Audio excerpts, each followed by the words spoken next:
Now, the halftime break is the show we're doing right now, and as always, the talking points of the weekend in football. Chris, what were they for you?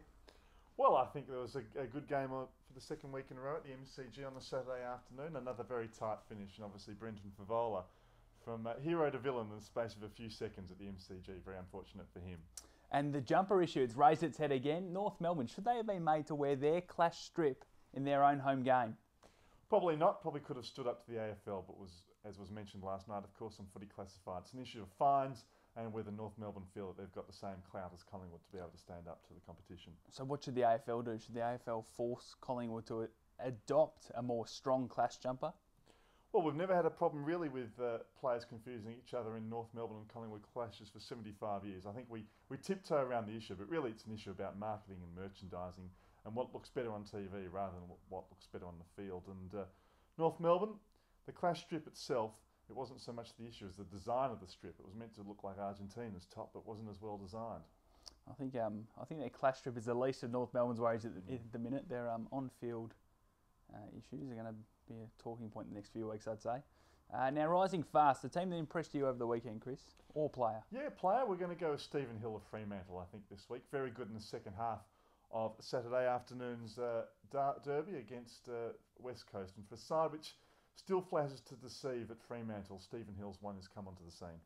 Now, sinking ship, I'm going to put green eyes in this bin for suggesting that Tigers might get anywhere near the top four. It's just not a hope in hell, green eyes. It's not going to happen. So Terry Wallace can't rely on making the top four because it just won't happen this year. There's too many strong sides. They just can't possibly get there. Yeah, I think particularly with the news which came through on Tuesday afternoon that Matthew Richardson to miss 3 months of footy now with a hamstring tendon injury which will require surgery. Devastating news. You could almost suggest that could end his career. I'd say this year is almost certainly his last, and getting back from an injury like that isn't easy. Yeah, although he still moves around the field before that injury. We'll see what happens at the end of 2009. I'd wager even money that he might come back again at the age of 35 in 2010. We'll throw another one in the sinking ship. Dean and Frankie for wearing eye makeup at the Logies on Monday night. Now you can watch a Dean and Frankie show in one of the other boxes down around there somewhere. Looked horrible, Dean and Frankie. Don't ever wear makeup again. Still cut up a better figure though than Gretel Colleen, it has to be said. Very true. Now the fat, the issue that's going to stick around this week.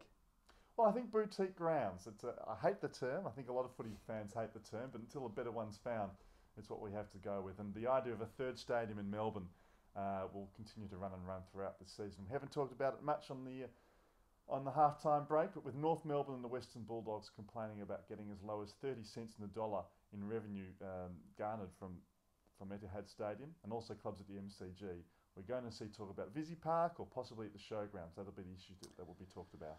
Yeah, you won't see a new stadium in the next few years because Telstra Etihad Stadium has a deal with the AFL up until 2025. So up until that point, we can only see a new ground being developed. It's only till the end of 2010, I think, that their current contract is that means that a stadium of over 30,000 can't be built in Melbourne. So it'll run this year. I think it'll run throughout next year as well, this one. And the match of the week coming up this week. 2 games, which are taking place on Saturday afternoon, have really taken my eye this week, Chris. Unfortunately, I can't attend both of them, of course, as they're on at the same time. Geelong and Sydney Swans down at Skilled Stadium on Saturday afternoon. No Gary Ablett for Geelong this week, and possibly again the following week when they take on North Melbourne. So interesting to see how they cope at home against the Swans. And I think they've still got 2 40 possession plus players in the side running around from last week. So I think you should find Geelong will account for Sydney this week, I'd say. Yeah, should do. Interesting to see though how they cope with his absence. Interestingly enough, Joel Corey and Steve Johnson, the 2 players that haven't missed any of their last 47 wins. The other game I was going to go with was Carlton and Fremantle, Saturday night at the Gold Coast Stadium, and also Richmond and Brisbane on Saturday afternoon at the G. You've gone through half the games this week. Yeah, I have. You'll figure the round. It's hard to go through them. A very even round, really no mismatches in the 8 games. One quick apology too, which I'd like to throw out there too. A comment I made a couple of weeks ago has been taken the wrong way by one of our learned followers and also a fellow commentator of mine. So Petchy, if you're watching, when I said sadly about the VFL, I meant about people having to listen to me, not about following the competition. I hope he hasn't put his foot through the computer screen in the meantime. Wow, apologies on the halftime break. Wow. All right, that is all the time we have for this week. Thank you very much for tuning in, and we'll see you next week.